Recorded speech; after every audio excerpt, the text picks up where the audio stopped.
نہیں آ رہی کیونکہ ہم لڑ رہے ہیں آپس میں۔ مولانا جرجیت صاحب گرفتار ہوئے، بنارس کے بریلویوں نے، ہمارے بریلوی بھائیوں نے، کتنے بھائیوں نے مٹھائیاں تقسیم کی کہ چلو اہل حدیث کا مولانا گرفتار ہو گیا، چلو ہمارے مسلک کے خلاف تقریر کرنے والا اور دوسرے مسلک کا مولوی گرفتار ہو گیا۔ لوگوں نے خوشیاں منائی تھیں، اور آج جب مولانا سلمان اظہری گرفتار ہوئے تو ان کو محسوس ہوا کہ جب آگ لگے گی تو گھر تو ہمارا بھی جلے گا۔ آج آگ لگی ہے، آج ان کے مسلک کے عالم کو گرفتار کیا گیا، اور اللہ کا شکر ہے کسی اہل حدیث نے یہ اس پر خوشی کا اظہار نہیں کیا، بلکہ بہت سارے اہل حدیث علماء نے، اور میں خود ان میں شامل ہوں، میں نے بھی اس کی مخالفت کی اور میں نے سپورٹ کیا کہ مولانا مفتی سلمان اظہری کو گرفتار کرنا غلط ہے۔ اس طریقے کی بیان بازی تو بہت سارے لوگ دیا کرتے ہیں، ایک معمولی سے بیان پر اریسٹ کرنا اور گرفتار کرنا یہ انصاف کا تقاضا نہیں ہے۔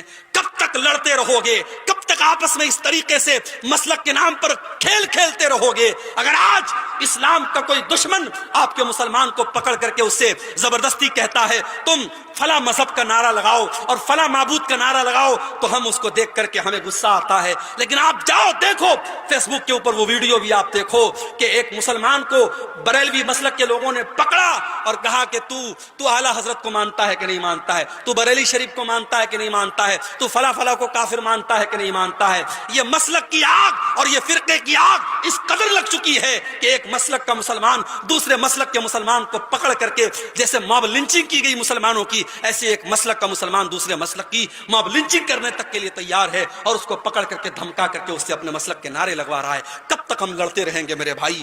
آج پانی سر سے اونچا جا چکا ہے، جب ہمارا دشمن مسلک کی بنیاد پر اور فرقے کی بنیاد پر ہمارے درمیان کوئی تفریق نہیں کرتا، تو ہم اور آپ اپنے آپ کو تفریق میں کیوں بانٹے ہوئے ہیں؟ آؤ سیسا پلائی ہوئی دیوار بن جاؤ۔ اور میں بڑی خوشی کے ساتھ کہتا ہوں، میں پکا سلفی المسلک الحمدللہ ہوں، اور بنارس کے جامعہ سلفیہ جو ہماری جماعت کا مرکزی ادارہ ہے وہاں سے میں نے تعلیم حاصل کی ہے، لیکن آج اللہ کا شکر ہے فیس بک پہ اوپر آپ دیکھ لیں، یوٹیوب کے اوپر آپ دیکھ لیں، بڑی تعداد میں ہمارے بریلوی بھائی، ہمارے دیوبندی بھائی بھی میری تقریروں کو سنتے ہیں۔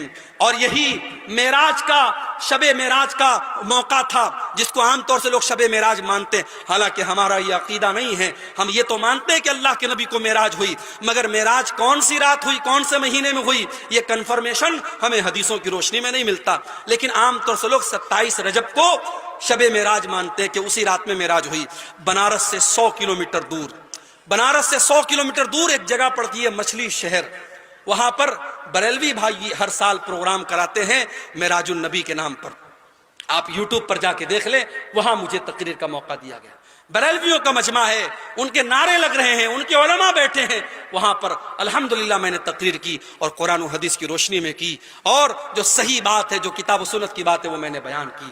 میرے بھائیوں، ہم چاہتے ہیں کہ ایسا ماحول بنے، ایک دوسرے کا احترام ہم کرنا سیکھیں، ایک دوسرے کے علماء کا احترام کرنا ہم سیکھیں۔ ہمارے جو اختلافات ہیں ہم ایک دائرے میں رہ کر کے اس کو حل کر سکتے ہیں، لیکن آج مسلک کھیلنے کا ٹائم نہیں ہے میرے بھائی۔ ہماری تاریخ یہ بتاتی ہے، اندلس جیسا ملک مسلمانوں سے خالی ہو گیا، وہاں کی مسجدوں کو استبل بنا دیا گیا، وہاں کی مسجدوں میں ڈانس کے اڈے اور شراب کے اڈے بن گئے۔ کیوں؟